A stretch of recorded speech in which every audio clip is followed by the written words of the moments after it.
Hello বন্ধুরা, আজ আমি আপনাদের সঙ্গে ফুলকপি দিয়ে এমন একটা জিনিস রান্না করতে যাচ্ছি, আশা করি আপনাদের ভালো লাগবে। আমি আপনাদের সঙ্গে ফুলকপির রোস্টটা শেয়ার করব। আর আমি রোস্টটা পুরো তৈরি করে নিয়েছি, আর আমি কিভাবে তৈরিটা করলাম সেটাই আজ আমি আপনাদের সঙ্গে শেয়ার করব। যদি ভালো লেগে থাকে কমেন্ট করে জানাবেন। হ্যালো বন্ধুরা, আজ আমি আপনাদের সঙ্গে শেয়ার করব ফুলকপির রোস্ট। আমি কিভাবে ফুলকপির রোস্টটা বানাচ্ছি সেটা আজ আমি আপনাদের সঙ্গে শেয়ার করব। দেখুন, ফুলকপির রোস্টটা বানাতে আমার কি লাগছে। আদা পেঁয়াজ রসুন লাগবে, সেটা তো আলাদা কথাই। আর আমি বেশ কিছুটা মটরশুঁটি নিয়েছি, নিয়ে নেব বাটার, কাজু কিশমিশ, আর চালমগজও আছে এর সঙ্গে, আর হলো মিল্কমেডটা লাগবে, আর লাগবে কিছুটা নারকেল। দেখুন আমি নারকেলটাও কত সুন্দরভাবে কুড়িয়ে নিয়েছি। তারপর আপনাদের সঙ্গে আমি রান্নাটা শেয়ার করব। কড়াইয়ের তেলটা গরম হয়ে গেছে, আর আমি কপিগুলোকে সামান্য একটু ভাপ দিয়ে নিয়েছি। এবার আমি ছাঁকা তেলে কপিগুলো এক এক করে ভেজে নেব।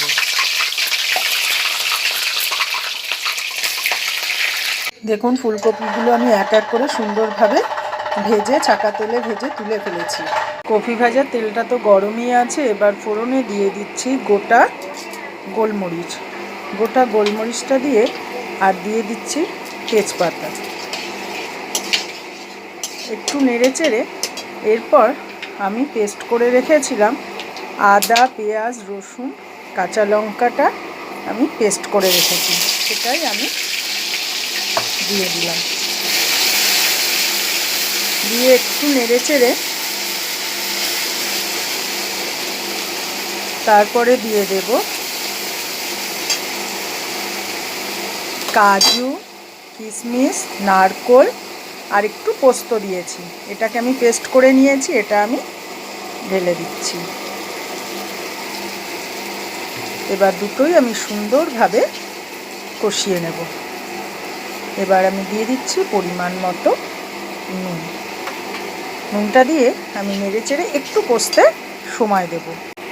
আমি কিন্তু কাজু কিশমিশটা পোস্তটা যে পেস্ট করেছি তার সঙ্গে আমি নারকেলটাও পেস্ট করে দিয়েছি। আমি নারকেলটা কুড়িয়ে নিয়েছিলাম, সেটা তো আপনাদের সঙ্গে আমি শেয়ার করেছি, সেটা আমি আবার পেস্টও করে নিয়েছি। এইবার আমি দিয়ে দিচ্ছি ভাজা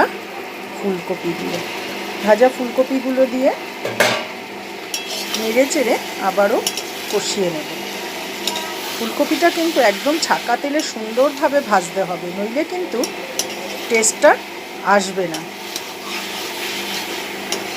রোস্টটা বানাতে গেলে একটু পরিমাণে তেলটা আমাদের শরীরে রোস্ট খেতে গেলে তো যাবেই, সেদিকে চিন্তা করলে হবে না।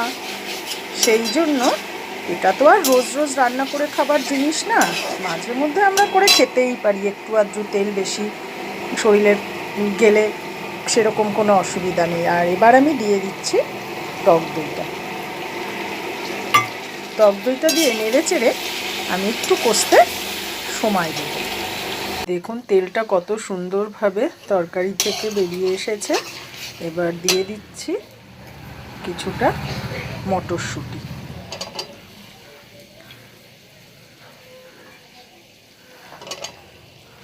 মটরশুঁটিটা দিয়ে নেড়ে চেড়ে এরপর দিয়ে দেব গোলমরিচ গুঁড়ো। কিছুটা গোলমরিচ গুঁড়ো দিয়ে দিলাম। গোলমরিচ গুঁড়োটা দিয়ে একটু নেড়ে চেড়ে কষতে সময় দেব। দেখুন কষানোটা কত সুন্দরভাবে হয়ে গেছে। এবার আমি দিয়ে দিচ্ছি গরম জলটা দিয়ে আমি একটু হতে সময় দেব।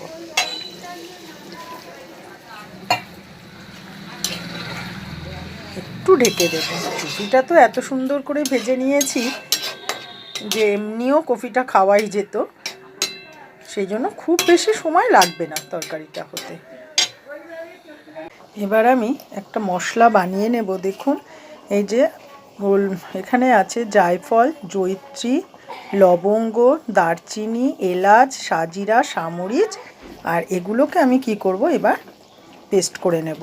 আমি কাঁচাই পেস্ট করব। এটা তরকারিটাও কিন্তু ফুটছে। দেখুন ফুলকপির রোস্টটা কত সুন্দরভাবেই হয়ে এসেছে।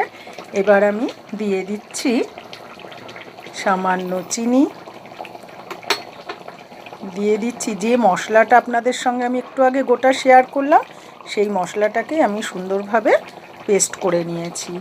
আর দিয়ে দিচ্ছি আমি এই মিল্কমেড ক্রিমটা দিয়ে নেড়ে চেড়ে ক্রিমটা আমি কিন্তু দিয়ে দিচ্ছি। দিয়ে নেড়ে চেড়ে সব শেষে আমি ঘিটা দিয়ে কিন্তু আর ফোটাবো না, আমি ঘিটা দিয়ে এবার ঢাকা দিয়ে দেব। এইভাবে আমি আপনাদের সঙ্গে ফুলকপির রোস্টটা শেয়ার করলাম।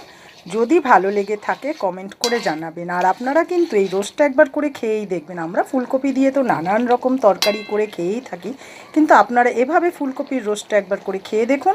যদি ভালো লাগে আমাকে কমেন্ট করে জানাবেন। সব সময় আপনারা পাশে থাকবেন আমার, আমিও আপনাদের পাশে থাকবো। এইভাবেই আমরা এগিয়ে যাব।